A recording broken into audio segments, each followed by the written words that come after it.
So yan Paps, Dudes, Idols, pangalawang palit na natin to ng ating brake pads, no? Ito yung brake pads natin, ang number niya 901K. Okay, para matanggal natin tong rotor disc, kasi kailangan natin tong ipa-reface, no? Kasi ano na, may mga kanal-kanal na to. Nung una hindi natin to pina-reface kasi nagmamadali tayong ikabit ang brake pads kasi may lakad pa tayo na biglaan. Ngayon kailangan ko na talaga tong ipa-reface kasi marami ng kanal bago natin ipalit tong bagong brake pads. Ngayon para matanggal tong rotor disc, tatanggalin natin tong dalawang tornilyo na sa likod, itong malaki saka ito sa baba.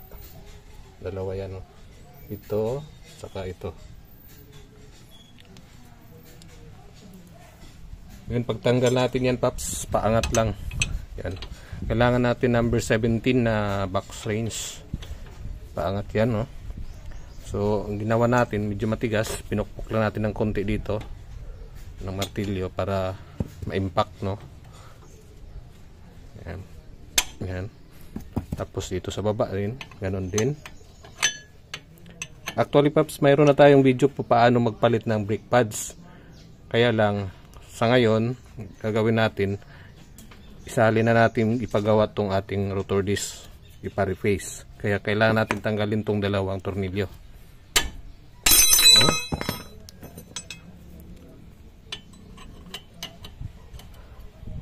Yan, no? Wala kasi humawak sa ating camera, no? Kailangan nating videohin to para ma-DIY natin, tapos masundan ninyo. Yan, lumambot na.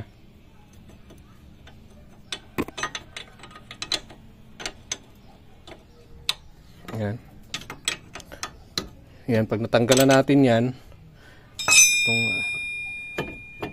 kumakapit dito sa ating rotor disc, lalabas na yan lahat. Ngayon pagka nagpalit tayo ng brake pads, no, babantayan ninyo, nung nagpalit tayo ng brake pads, nilinis natin tong kanyang pin, no. Yan, no, hindi na siya umaatras, medyo bumabara na naman siya. Kailangan natin siyang linisin, tapos palitan ng grasa. Itong sa kabila naman, umaatras pa naman ng konti, no. Dito hindi na, medyo tumigas na kasi palagi itong nababasa ng tubig dito. Yan, yun masyado matras. Tatanggalin natin yan at linisin natin. Makikita ninyo kung paano ko ginawa to. Hindi ko na rin na bibidyohin dahil may separate tayong video nito sa paglinis din ito, no? Kasali yung brake pads pagpalit. Bawat palit kasi dapat ng brake pads nililinis din to kasi nagsa-stack up yan. Iinit yung ating brake, hindi nakakapit yan pagka mainit na, nagbabaga na. So yan, so balikan lang natin pagka natanggal ko na to, papakita ko sa inyo. So yan, natanggalan natin yung isang tornilyo sa baba, dito naman sa taas ang panghuli. Yan, natanggalan natin to. Ayun, wala na siyang pangharang. Tatanggalin natin tong rotor disc. So yan, so yan ang makikita natin. Lilinisin na rin natin to, tapos check natin yung ating mga tie rod end, rack end, kung maluwag, kung maalog na, kailangan na yung papalitan, no. Okay naman to sa atin, hindi naman gumagalaw, walang tunog. Pati dito sa ating CV joints, itong sa forward, no, axle, wala naman umaalog. Titingnan din natin yan sa kabila.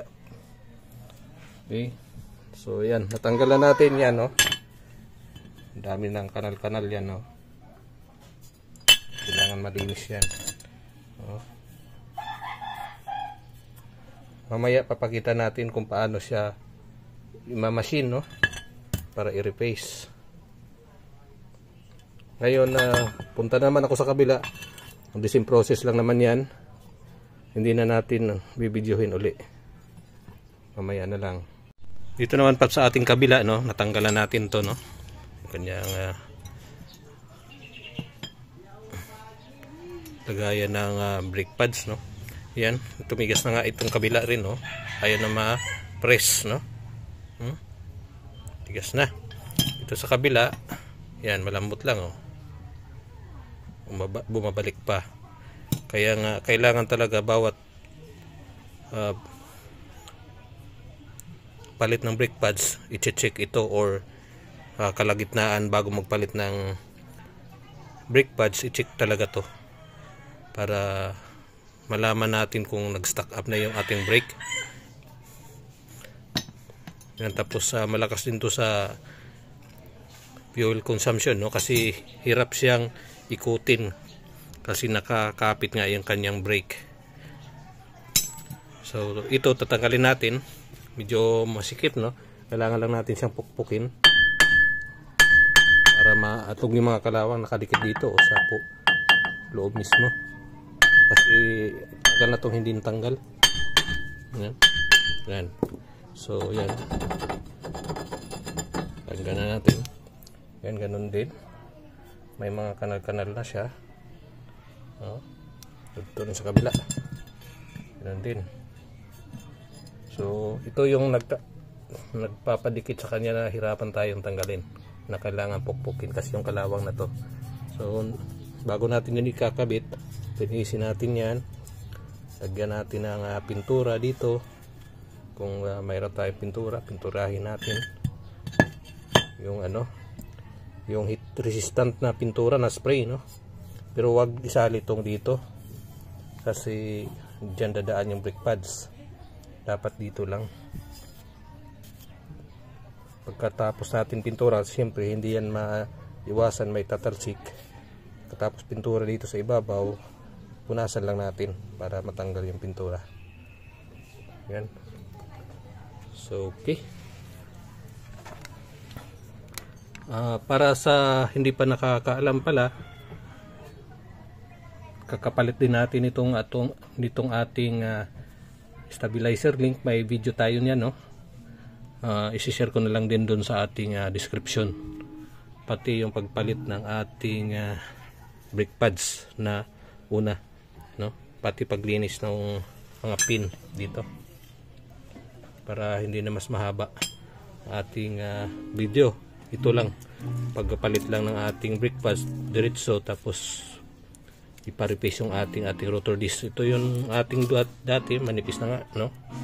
So hindi na kailangan paabutin pa natin yan sa bakal, kasi pag hindi natin napansin yan, wala na tayong brake kasi bakal to bakal na.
natin mahilis.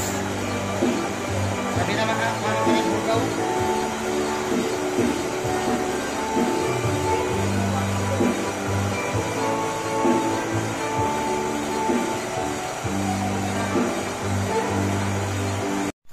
So yan paps, makintab na yung ating rotor disc, no? Yan, no? Kintab na. Wala nang mga kanal-kanal, no? Kaya ganun natin yan. Wala na, no? Kintab na.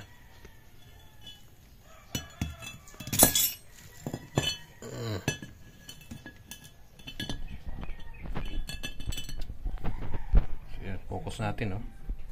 Pintap. So ngayon dilinisin lang natin itong mga kalawang-kalawang dito, saka dito, para hindi siya dumikit, no? Tapos lagyan natin ng konting grasa yan, saka dito, para hindi siya dumikit ng kalawang. Tapos itong ibabaw, pwede ito sprayan natin ng ating high temperature spray paint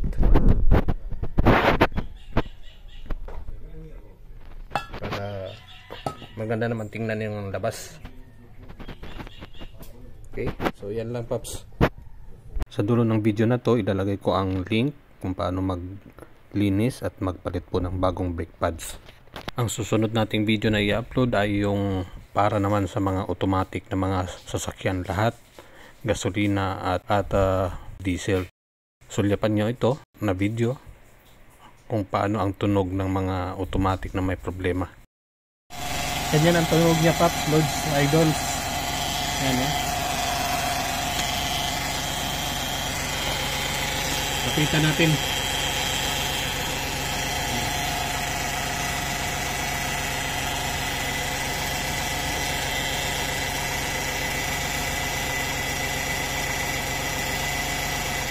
Parang bearing siya. Ganito naman ang tunog kapag naka-revolution po ang engine.